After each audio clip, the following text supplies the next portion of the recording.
is not in a way that is not a long way, but it is a summarized story, and you also have a copy on the screen. You can read on your free time. But for now, let me whisper it in your ears. Okay, the Israelite came to a great mountain called Sinai. In Arabic, we call it Sinai. There, the Lord said to Moses, "Go, sanctify the people. Let them tell them to wash their clothes and be ready, for I will come down on the mountain to speak." 3 days later, in the morning, thunder and lightning shook the mountain, and a thick cloud covered it.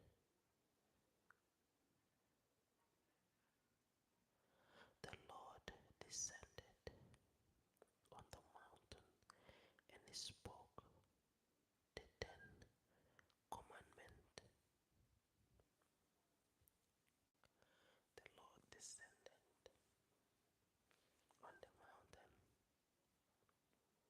and spoke the 10 commandments. You shall have no other gods before me. This means we must love God more than anything else.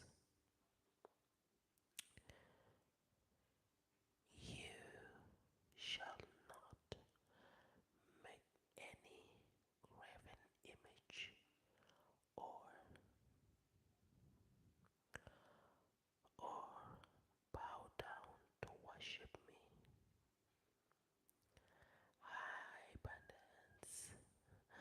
Welcome. Thank you so much for loving my video and I appreciate your subscribing to the channel. Thank you so much, and I hope you enjoy your time here. Graved image made from gold, silver, wood, or stone cannot save anyone. God in heaven is a jealous God and the only true God. Number 3, you shall not.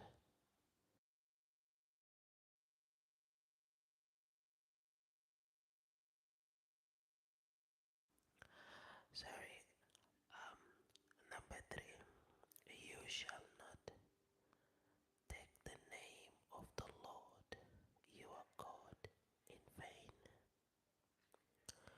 God's name is the sky, so use it reverently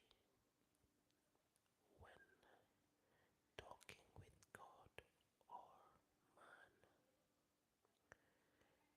Fourth, remember the Sabbath day to keep it holy. Fifth, worship. Okay, worship before fifth. Worship God and rest on your unnecessary work. Fifth, honor your father and your mother. Obey your parents out of a heart of love. You shall not kill. You not commit adultery. A man is not to leave his wife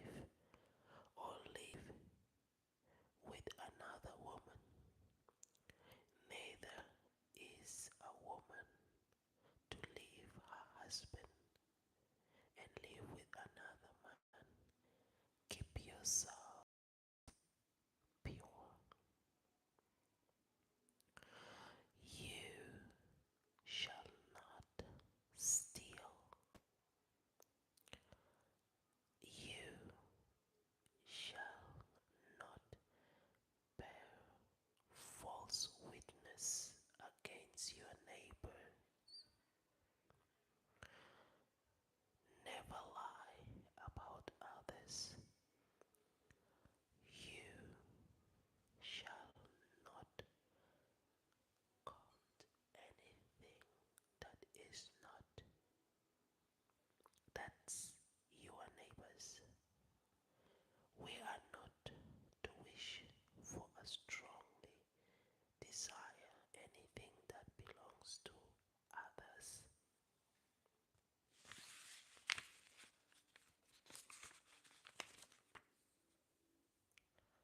So, we are going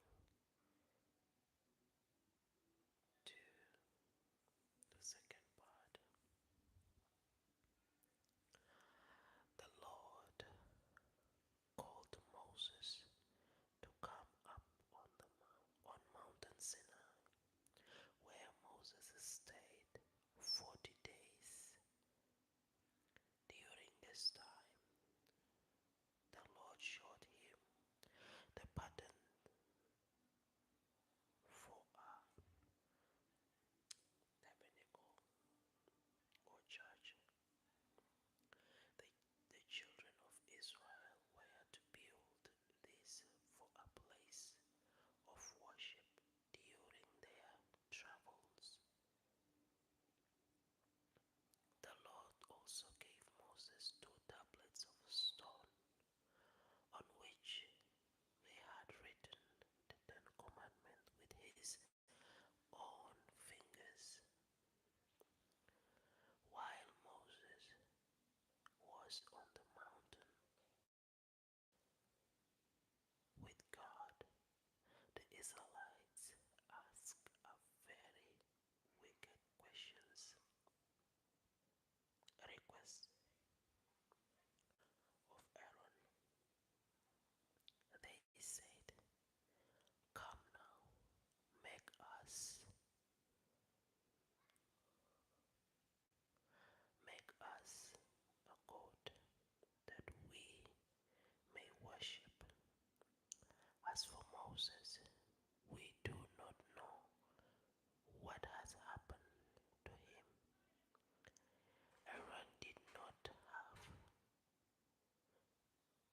the strong character that Moses did. So he said, "Take off your golden earrings and bring them to me." Aaron melted the gold rings and shaped the gold into the form of a calf.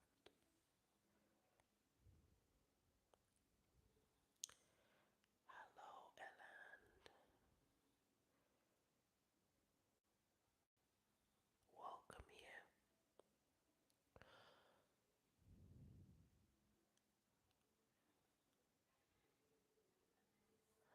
So, he brought out the calf to the people. They cried out, "This is your God, O Israel, that brought you out of the land of Egypt." Then Aaron built an altar and said, "Tomorrow shall be a feast to the Lord." Early the next morning, the people rose up and offered burnt sacrifice to the calf. They feasted, drank, and danced before the idol. The Lord told Moses to hurry down to the camp because the people were behaving wickedly. Moses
Sinai for almost a year. During this time, they were building the tabernacle and learning God's law. Moses was the leader among the children of Israel because the Lord had chosen him. He was more meek and humble than any other man on earth. One day, Moses' sister Miriam and his brother Aaron began accusing Moses. They complained that he had married a woman who was not an Israelite. They claimed that God had not only spoken to Moses but to them as well. Why couldn't they also be rulers over the people? Had not Miriam watched over Moses when he was a little boy among the reeds? Had they not seen God's miracles too? They were acting like naughty children, jealous of each other. The Lord heard what Aaron and Miriam said. He came down in a cloud and he spoke to them from the doorway of the tabernacle. He said, Moses is my servant who is obedient in, in doing my will. I speak directly with him. How amazing that is. I just can't imagine how it feels to speak direct with God. That will be incredible feeling. He said, I speak directly with him. Why are you not afraid to speak against Moses? Then the pillar of cloud rose up from the tabernacle because the Lord was very displeased with them. After the cloud was gone, Aaron saw that Miriam had turned white as snow with a serious disease called leprosy. God has sent it upon her as a punishment for their wickedness. Greatly distressed, Aaron said, we have sinned. He begged Moses to forgive them and pleaded for Miriam to be healed. Moses prayed endlessly to the Lord, and the Lord heard his prayer. God healed Miriam of her leprosy, but she was shut out of the camp for 7 days. Afterward, the people journeyed on towards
the spies came back to the camp. They said, "We found it to be a rich land with grass for our flocks, and plenty of water. We saw fields to raise grain and many fruit-bearing trees.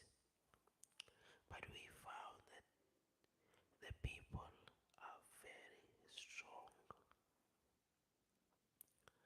They have cities with huge walls.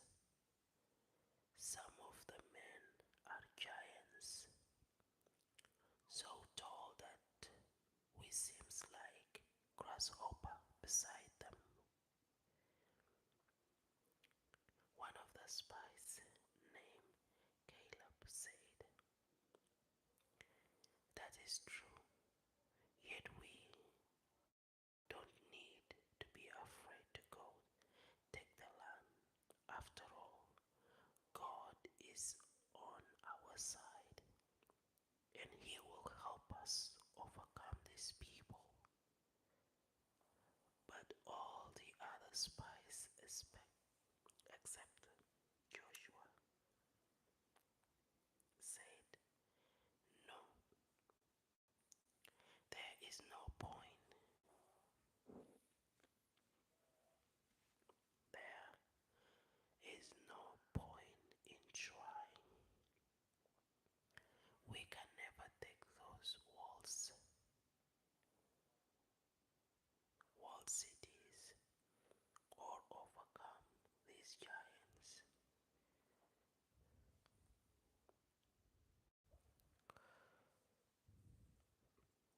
Already they had forgotten how God marvelously delivered them from Egypt.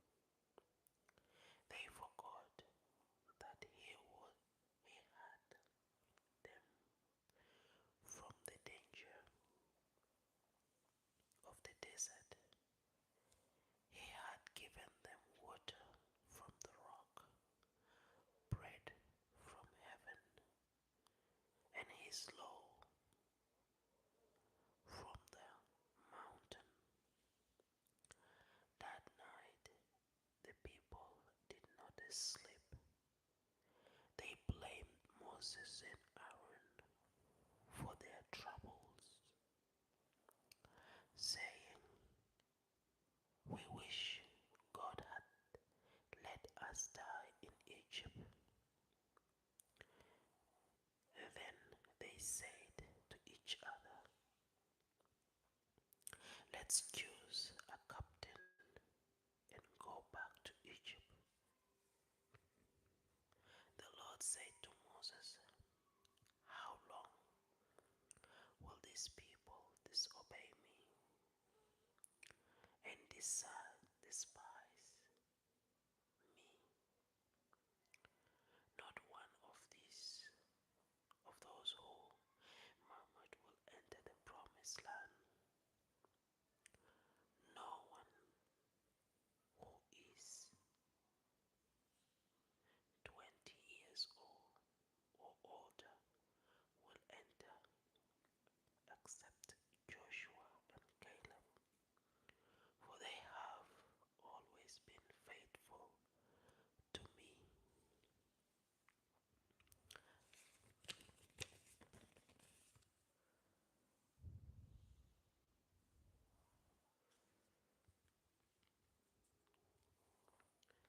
After many years, the Israelites again tried to enter the land of Canaan. They searched for a route through a country called Edom. Moses sent messengers to the king of Edom, saying, "Please, let us pass through your country. We will not harm your land or your people. We will walk on the road, not turning to the right or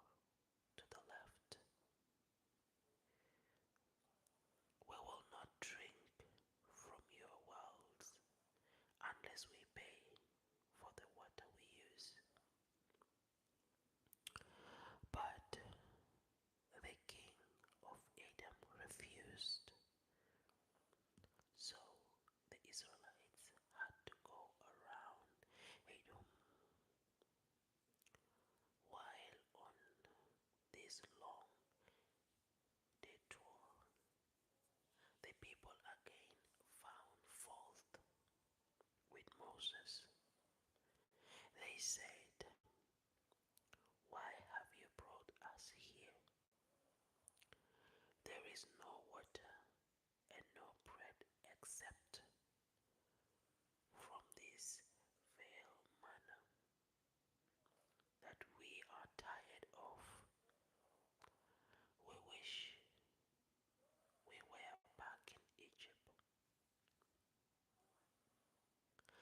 The Lord sent poisonous snakes among the people. These were called fiery serpent because their bite caused hot, violent swelling and thirst. Many people died from the snake bites. Now the people saw their wickedness and is speaking against Moses, for they were actually speaking against God. They confessed their sin and asked Moses to pray that the Lord would take away the snakes. Moses prayed for the people as he had done many times. I'm sure at this time Moses is already tired of the Israelites. Because these guys, they complain almost all the time.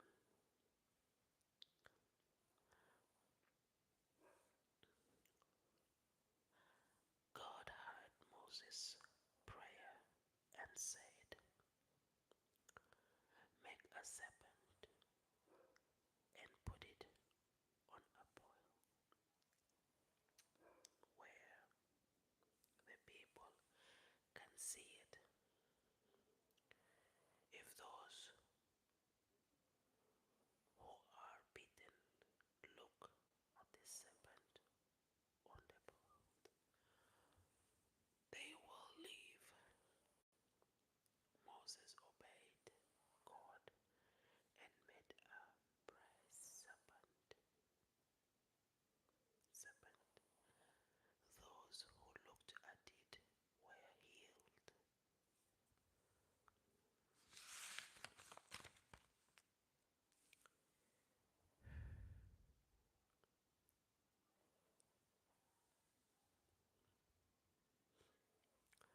The children of Israel traveled to a land called Moab. They lived the Moabites,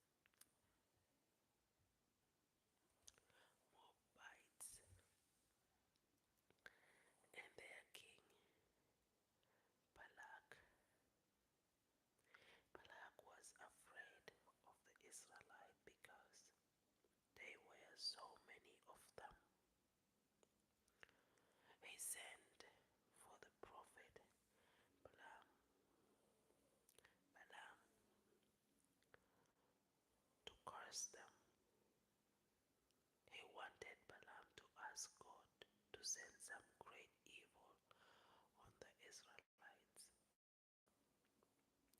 The Lord said to Balaam, "You shall not curse these people,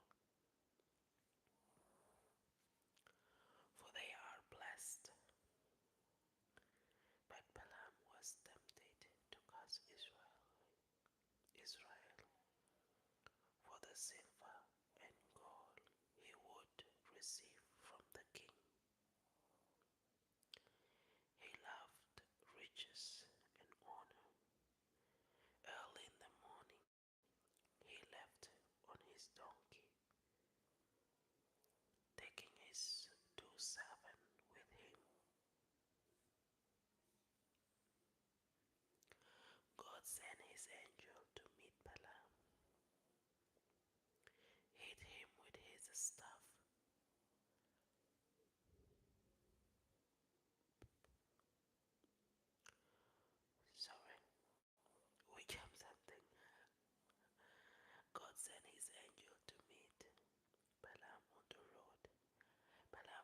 see the angel, but the donkey could see the angel with his sword drawn.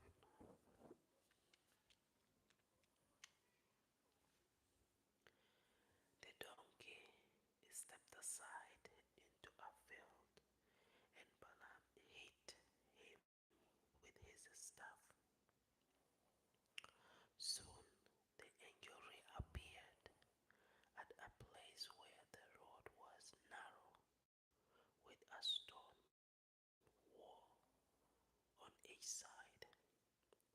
Again, the donkey saw the angel and sailed away, crashing Balaam's foot against the wall. Angrily, Balaam struck the donkey again. Once more, the angel of the Lord appeared to the donkey. He blocked the way at a spot so narrow that the donkey could not turn aside. When the frightened donkey fell down, Balaam was furious and again he struck the animal with his staff. Then the Lord caused the donkey to speak. What have I done that you have beaten me these 3 times? She said. By this time, Balaam was so enraged that he never thought how strange it was for an animal to speak. He rotated. I struck you because you will not walk where you should. If I had a sword, I would kill you. The donkey spoke again. Have I ever disobeyed you before? Why do you treat me so cruel? Then God opened Balaam's eyes and let him see the angel with a drawn sword. Balaam fell on his face and confused and confessed his sin.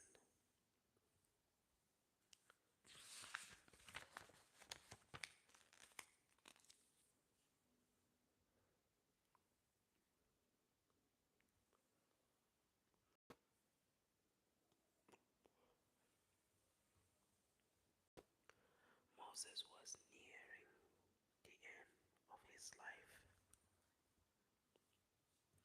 The Lord called him up to the mountain Nebo to show him the promised land. There, there Moses died, and God buried him. Sorry, oh my God. There Moses died, and God buried him. No one has ever found his grave.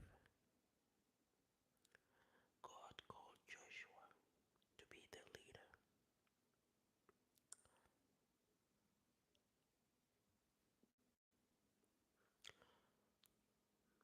to, to replace Moses.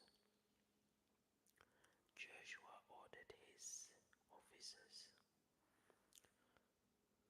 go tell the people to prepare food, for in 3 days we will cross the Jordan River. On the other side of the river lies the city of Jericho, with very high walls around it.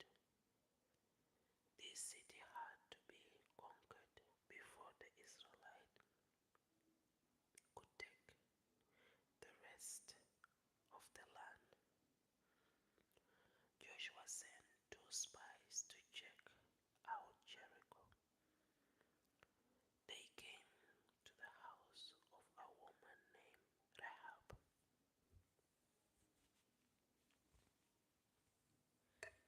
She had the spies so no one would try to hurt them. The king of Jericho found out that these strangers had gone into Rahab's house. He sent officers to take them, but they could not find the Israelite men because